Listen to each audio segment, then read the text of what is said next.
Hi everyone, my name is Chelsea. Welcome to Little Mountain Ranch. Welcome to my deck. I'm happy to have you here with me today. So we are going to be doing a massive freezer reorganization.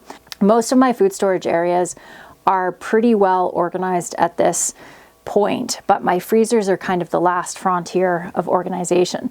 And I am participating in a pantry challenge for January and February, where we're not going to be going to the grocery store. So I want to get a really good idea of what I have in my freezers. It's one of the disadvantages of chest freezers like this, is things get buried in the bottom, never to be seen again. So I want to take an inventory.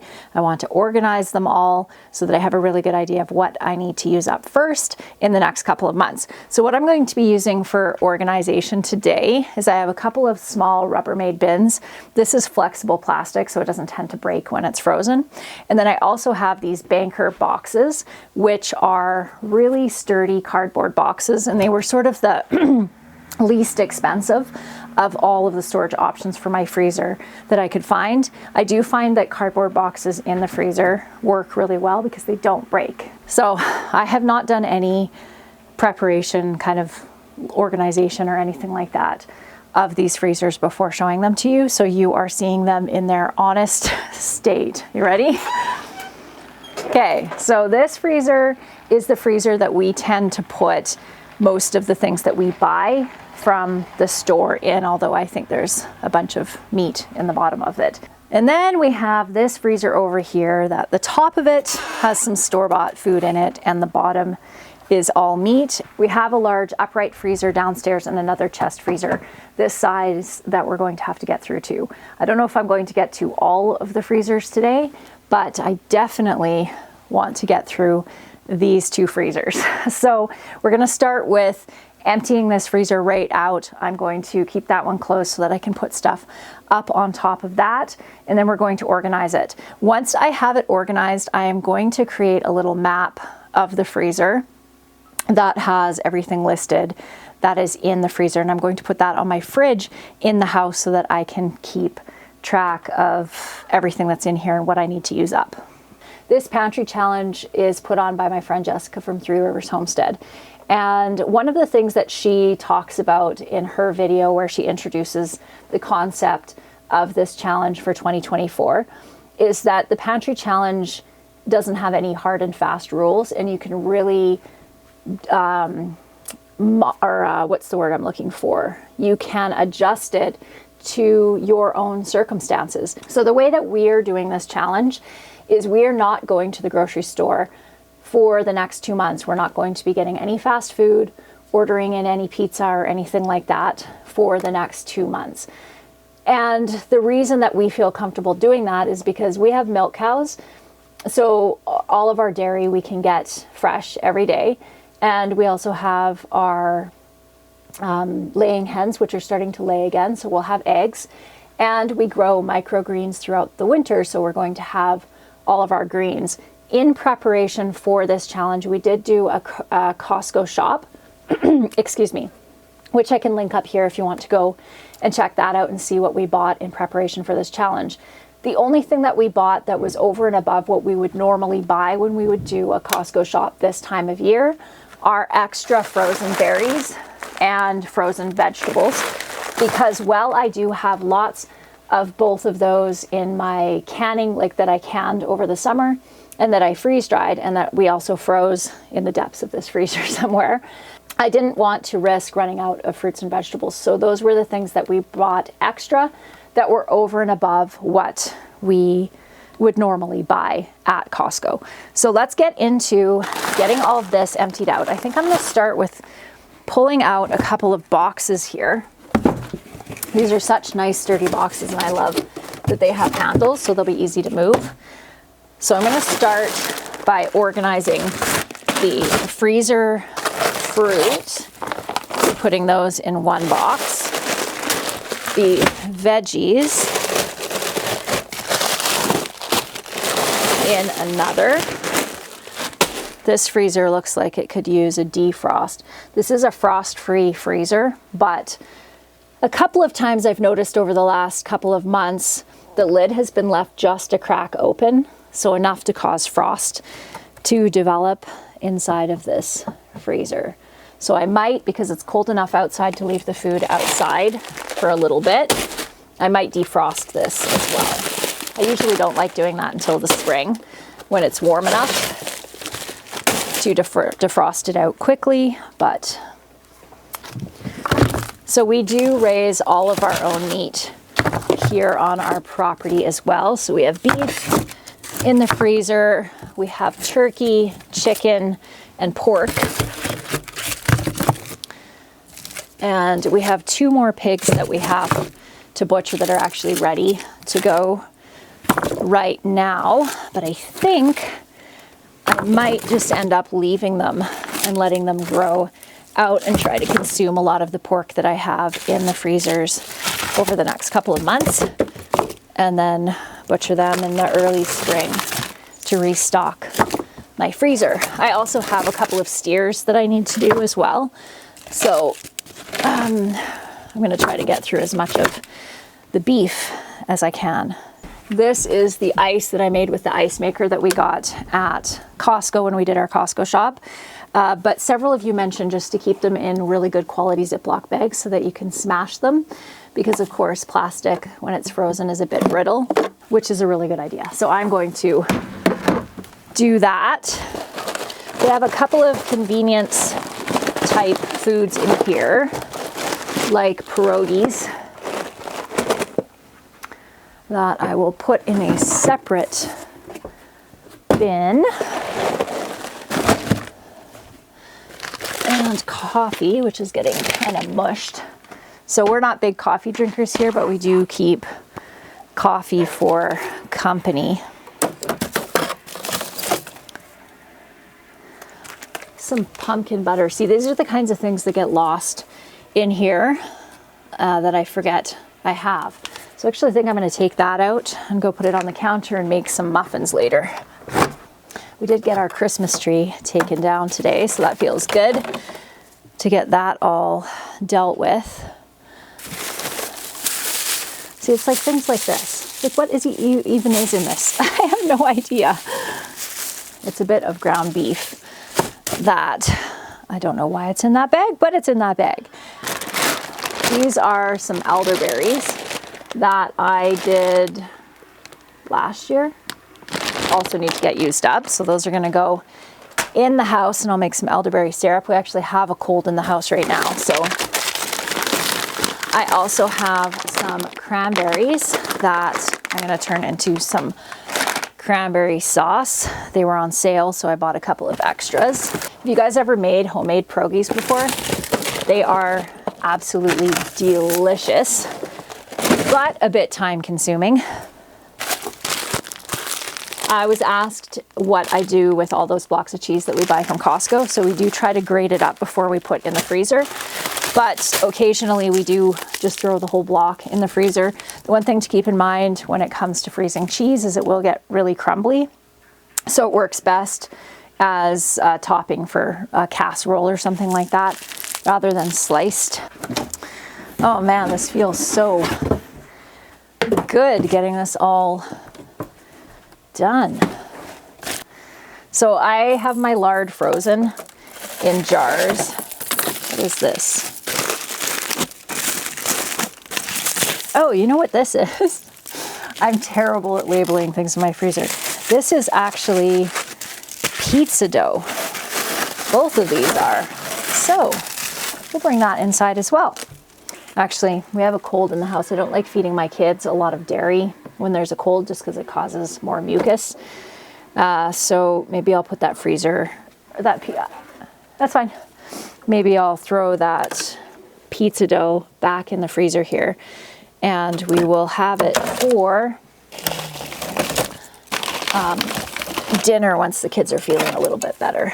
So I do have my lard frozen. I just find it is less likely to go rancid if I keep it in the freezer than if I keep it down in my cold room. My cold room's not quite cold enough to keep it from going rancid. Oh my goodness, this is a little bit embarrassing. So do you guys remember when I made all of those cabbage rolls? So the container of cabbage rolls kind of got, I don't know, sunk down to the halfway point of my freezer. And that's what it looks like. So you know what we will do with this is we will bring this inside for dinner tonight because it needs to get used up. Okay, we have a bunch of pork in here. Pork chops. So I'll put all those in here. We did 6 pigs at once last time. We butchered pigs and it was a lot of pork. My goodness. The thing I don't like about having a really messy, disorganized freezer is that things get wasted. And I just hate wasting food. Get a little bit of some heavier duty gloves. My hands are freezing. Whew.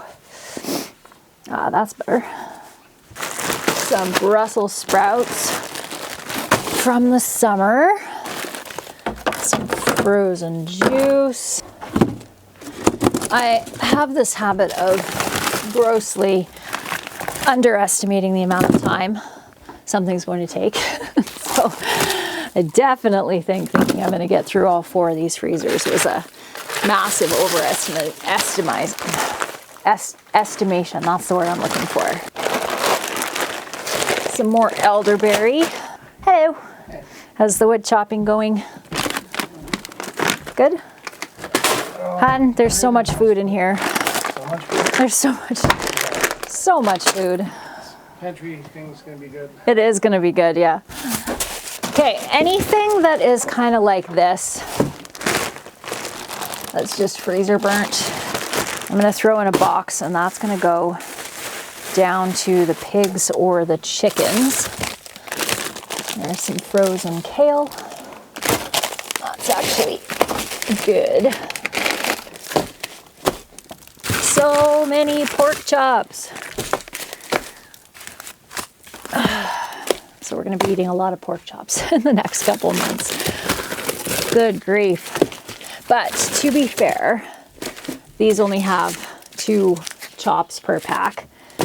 So we'll use probably 6 of them in a meal.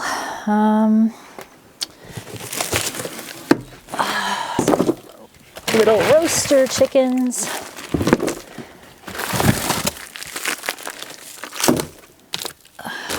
See, I bought yeast thinking I needed yeast, but I actually had some in the bottom of the freezer. It's almost like Christmas seeing all this. I have a freezer meal hiding down here, Instant Pot, natural release. This was a chicken curry. So that is going to come in handy since I'm going to be doing so much scratch cooking. I'm going to definitely want some convenience stuff.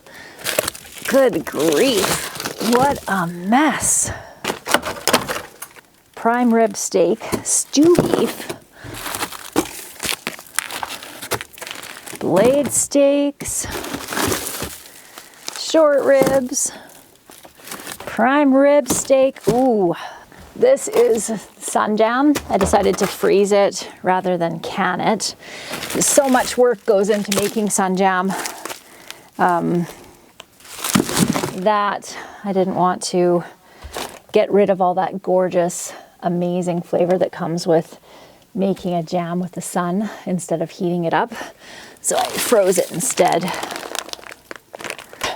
It's like coffee beans and celery and goodness knows what else.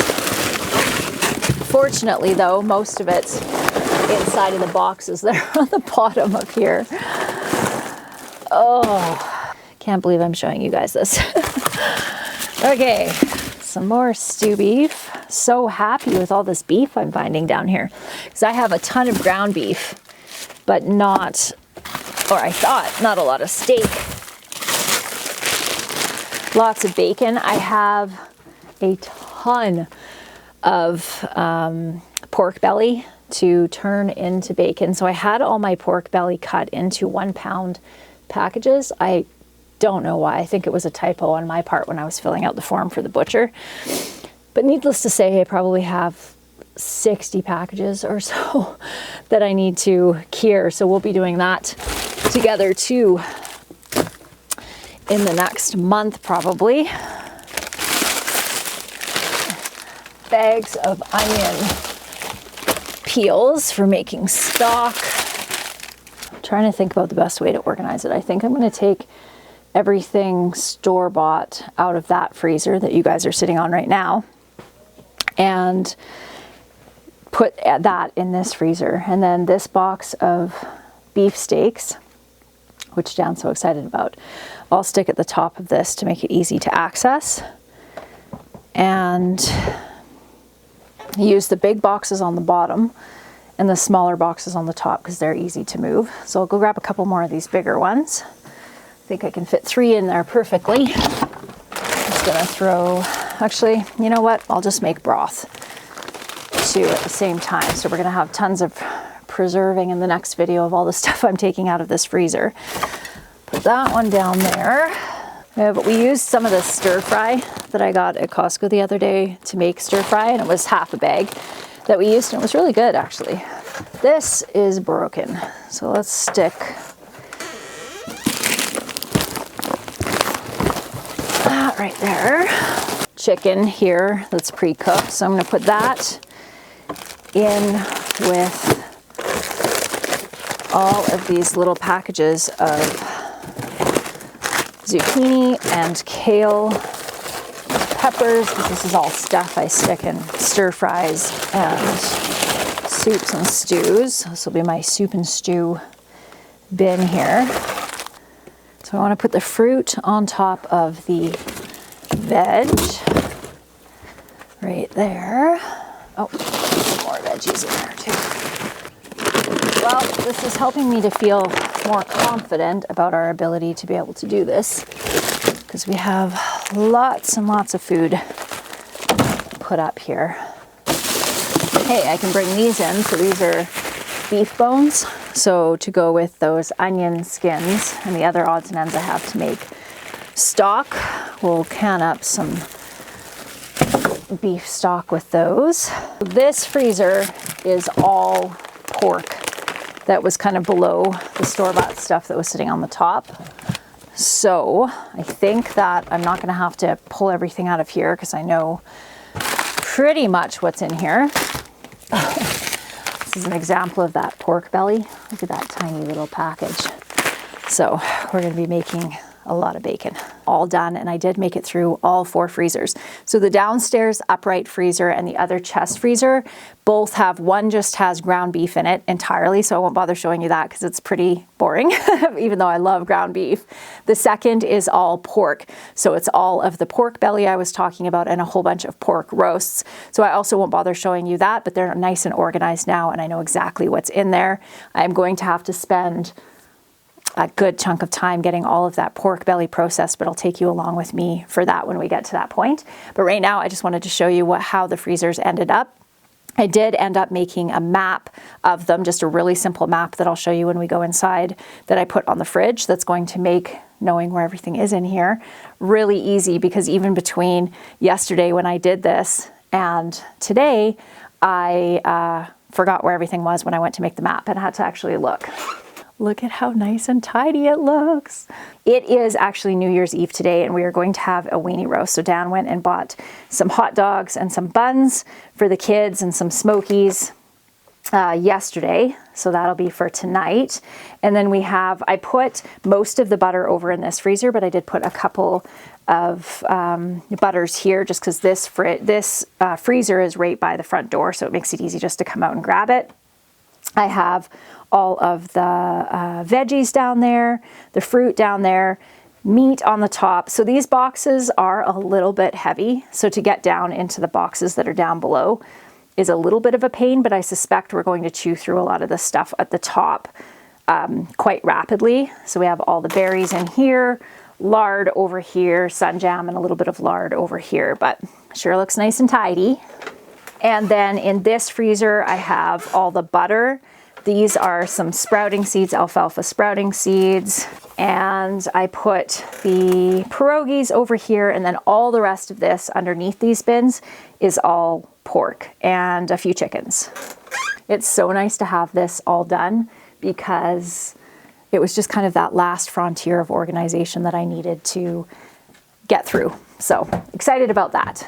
I am going to go through some of the things that we pulled out of the freezer that we are going to turn into some food that we are going to preserve for the pantry. One of the things that we're going to do today is make some elderberry raspberry syrup, because I have some extra raspberries in here, so I'm going to throw that in with the elderberries. I mentioned that we have a cold in the house, and I only have one that's down with it today. Everybody else seems to be on the mend.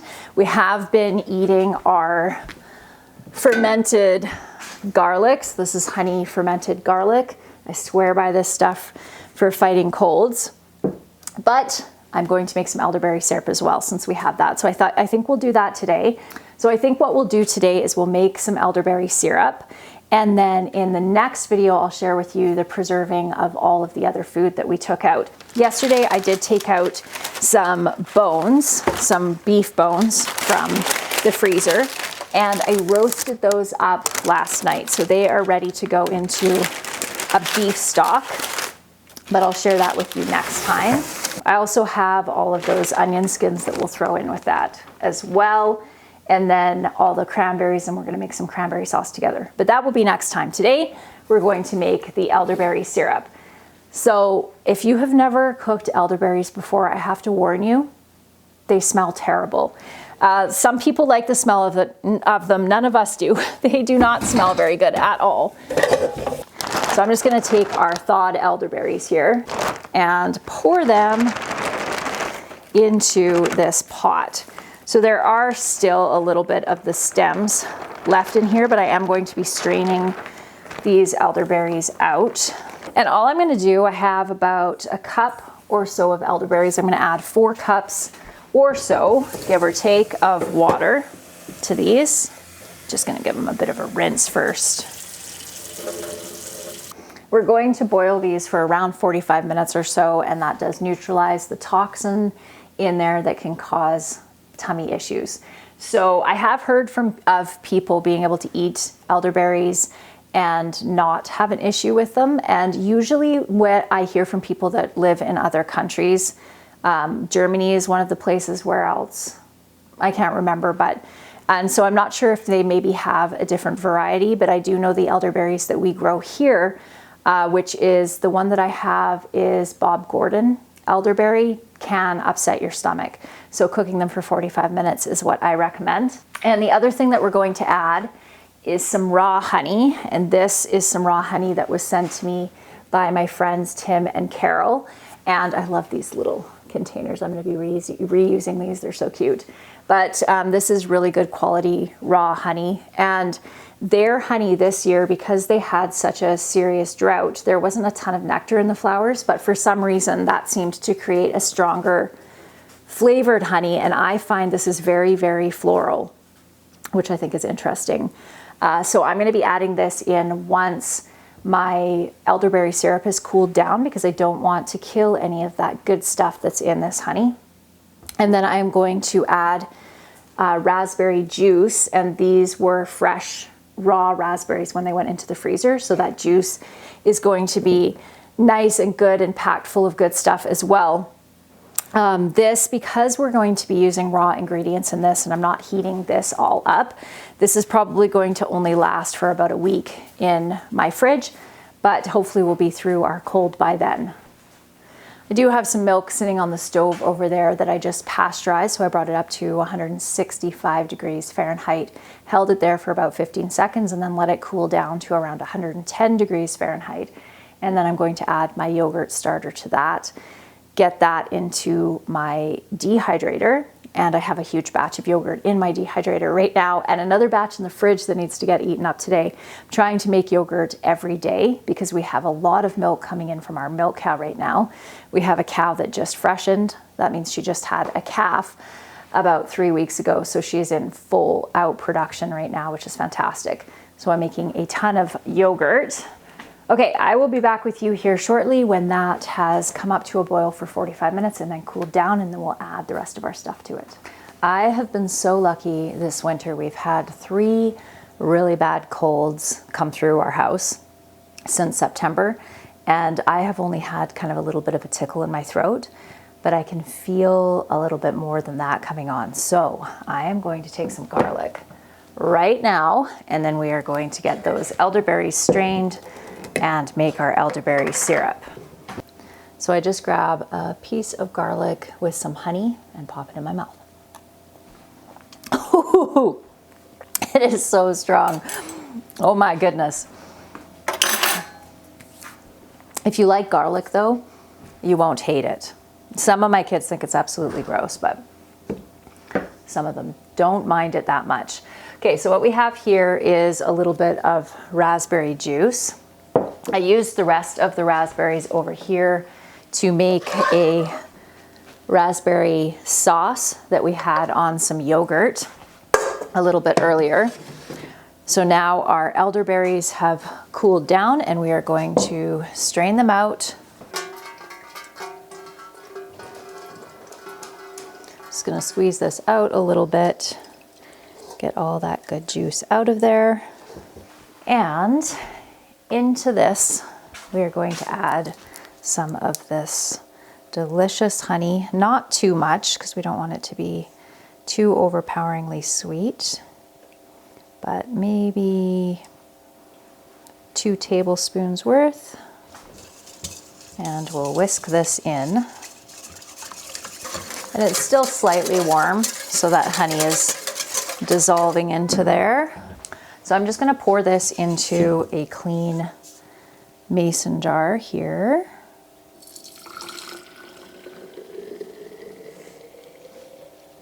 So we are just going to take around a tablespoon for adults and a teaspoon for kids of this a day. And if we are actively sick, then we will take it a couple of times a day. So I'm going to give it a try. You can see me cringing already. I really am not a fan of the flavor.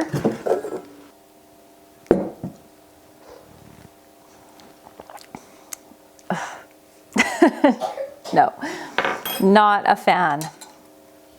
The raspberry in here definitely helps. It tastes not quite so awful. And you could even just add some of this into your daily water if the flavor is really abhorrent to you, the way it is to me. That is going to be it for us. So in the next video, we will be making all of that bone broth. We will be making the cranberry sauce. We love cranberry sauce, and I started making it last year or the year before, and my kids now use it in all kinds of meat sandwiches in the wintertime. So it's become kind of a regular thing around here, whereas prior to that, we actually only ever had it on holidays. So I have 3 bags of these cranberries to use up, and it's really easy to make. So I'll show you how to do that next time. I hope you have a fantastic day, everybody, and we'll see you in the next video. Bye.